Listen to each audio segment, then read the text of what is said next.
अनुज बिडवेचा मृतदेह ताब्यात मिळण्यासाठी भारतीय दूतावासाने मध्यस्थी करावी अशी मागणी अनुज बिडवेच्या कुटुंबियांकडून करण्यात आली।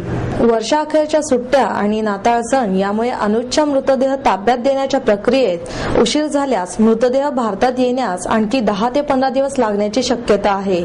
अनुज सुभाष बिडवे या पुण्यातील विद्यार्थ्याचा ब्रिटनमधील मॅचेस्टर शहरात 2 दिवसांपूर्वी मध्यरात्री गोळी मारून खून करण्यात आला।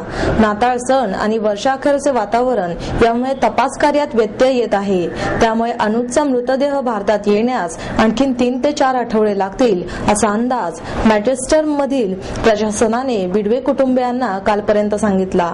या घटनेमुळे अनुजच्या कुटुंबियांना मोठा धक्का बसला असून अनुजच्या मृतदेहाची एवढी प्रदीर्घ वाट पाहणे शक्य नाही। त्यामुळे त्याच्या कुटुंबियांनी पत्रकार परिषद घेऊन आपली बाजू मांडली। अनुजचे वडील सुभाष आणि आई योगिनी यांनी मॅचेस्टर प्रशासनातील झालेल्या संवादाची माहिती दिली। त्याप्रमाणे अनुजच्या खुनाचा तपास पोलिसांकडून सुरू आहे। तपास पूर्ण झाल्याशिवाय आणि त्यानंतर दुसरे शवविच्छेदन झाल्याशिवाय कायद्याप्रमाणे मृतदेह ब्रिटन बाहेर पाठवता येत नाही। त्यामुळे तपास प्रक्रिया वेगाने पूर्ण करून शुक्रवारपर्यंत दुसरे शवविच्छेदन पूर्ण झाल्यास मृतदेह लगेच भारतात आणता येईल। असे न झाल्यास दुर्दैवाने शनिवार ते सोमवार अशा वर्षाखेरीच्या सुट्ट्यांमुळे मृतदेह कुटुंबियांच्या ताब्यात मिळण्यास आणखी वेळ लागेल। यासाठी ब्रिटनमधील भारतीय दूतावासाने तेथील पोलिसांशी बोलून तपास वेगात पूर्ण करण्यासाठी दबाव टाकण्याची गरज आहे। तपास वेगाने होण्यासाठी भारताच्या परराष्ट्र व्यवहार मंत्रालयाने पुढाकार घ्यावा अशी मागणी बिडवे कुटुंबियांनी केली आहे। हा इन्सिडेंट 25 ला रात्री झाला, तर आम्हाला सकाळी 26 ला दुपारी 2 वाजता कळालं। त्यानंतर आम्ही कंटिन्युअस प्रयत्न करत होतो। ऑफिशियल्स जे आहेत एम्बेसी म्हणा किंवा इन्व्हेस्टिगेटिंग ऑफिसर किंवा पोलीस म्हणा तिथले मँचेस्टरचे, पण संध्याकाळी 5-5:30 पर्यंत काही कॉन्टॅक्ट झाला नाही त्यांच्याशी। पण त्यांच्यानंतर आमच्या नातेवाईकांनी, मुलीने, भाचीने सगळ्यांनी प्रयत्न करून कॉन्टॅक्ट इस्टॅब्लिश केले आणि त्याच्यानंतर आम्हाला थोडी माहिती मिळत गेली। आणि 7 वाजता तिथल्या इन्व्हेस्टिगेटिंग ऑफिसरने मग आम्हाला सगळे डिटेल्स दिले की काय नेमकं झालं ते। त्यांच्याशी संपर्क जो झाला होता तो तुमच्या थ्रू त्यांना संपर्क झाला, म्हणजे तुम्हाला पहिल्यांदा? हो, त्यांनी नाही केला। नाही, तो आपण केल्यानंतर मग नंतर झाला। आणि आता मग तुमचं म्हणजे भारत सरकारच्या याच्याशी किंवा तिकडे कोणाकोणाशी काही संपर्क झालाय, बोलणं झालंय? हो, एक्सटर्नल अफेअर मिनिस्टर आहेत कृष्णा साहेब, त्यांच्या PNशी आमचं बोलणं झालं काल। बोलणं झाल्यानंतर त्यांनी असं सांगितलं की कृष्णा साहेबांना पण हे माहीत आहे आणि ते स्वतः ब्रिटिश कॉन्सुलेट, इंडियन कॉन्सुलेट हे सगळं मिळून बोलणं करतायत। आणि म्हणजे आत्तापर्यंत फीडबॅक चांगला येतो आहे त्याच्यानंतर। आणि त्यानंतरची डेव्हलपमेंट आहे ती मला डिटेल्समध्ये सांगता येणार नाही, because I was unable to talk to anybody. तेव्हा ह्या माझी जी भाची आहे ती कंटिन्युअस कॉन्टैक्ट में है त्यांच्या, तो she will give the details of it. बहुत डिफ़िकल्ट था। फेसबुक पे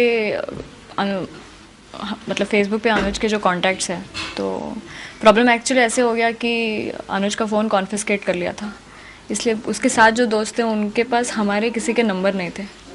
तो इसलिए उन्होंने फेसबुक पे कुछ लोगों को मैसेज डाला कि अनुज हैज़ मेट विद एन एक्सीडेंट, और उन्होंने एक नंबर दिया था। उस नंबर पे मेरे मामा ने बहुत कॉल करने की कोशिश की, बट वेटिंग पे आ रहा था, लग नहीं रहा था। फिर उसके कॉन्टैक्ट लिस्ट में से एक लड़के का नंबर मिला जो अवेलेबल था, मतलब, लेकिन वो उसके साथ नहीं था। फिर उन्होंने 1-2 लोगों को लगाया जो उसके साथ गए थे मैनचेस्टर, उनका भी नहीं लगा क्योंकि उनका भी स्विच ऑफ था। फाइनली फिर एक लड़की का लगा, उससे फिर हमें वो केस नंबर और पुलिस का नंबर मिला। फिर हमने वहाँ कॉल किया, तो पीटर जो इन्वेस्टिगेटिंग कांस्टेबल है वहाँ पे, उनसे बात हुई फिर अराउंड 4:35 o'clock मेरी। तब हमें फिर उसके बाद भी कुछ 24 घंटे हमने बहुत ट्राई किया है, क्योंकि अनफॉर्चुनेटली क्रिसमस ब्रेक चल रहा है वहाँ, तो वहाँ पे जो बाकी का सपोर्टिंग स्टाफ जो होता है वो छुट्टी पे है। जहाँ पे ये सब कुछ हुआ वहाँ पे जो CCTV कैमराज लगाए हुए हैं दूसरे बिल्डिंग्स में, वहाँ के भी लोग नहीं हैं। यूनिवर्सिटी पे जो पोर्टर थे अब ये यूनिवर्सिटी पे नहीं हुआ इसलिए यूनिवर्सिटी के सिक्योरिटी वाले भी इन्वॉल्व नहीं होना चाह रहे थे इसमें। तो यूनिवर्सिटी से हमें कुछ कांटेक्ट या कुछ फीडबैक नहीं मिल रहा था कि हम चाहते थे कि यहाँ से कोई जाए मैनचेस्टर। फिर पीटर से बात होती रही थी हमारी, तो उन्होंने बहुत कोऑपरेट किया है उसके बाद। लेकिन 24 घंटे it was very difficult. We tried to reach the embassy also, but again because of the break they were not in the office. So we tried to create and spread the word through Facebook and Twitter. तो जो additional secretary है यहाँ पे, उन्होंने वहाँ से हमको phone number मिला और email ID मिला वहाँ के हाई कमीशन का।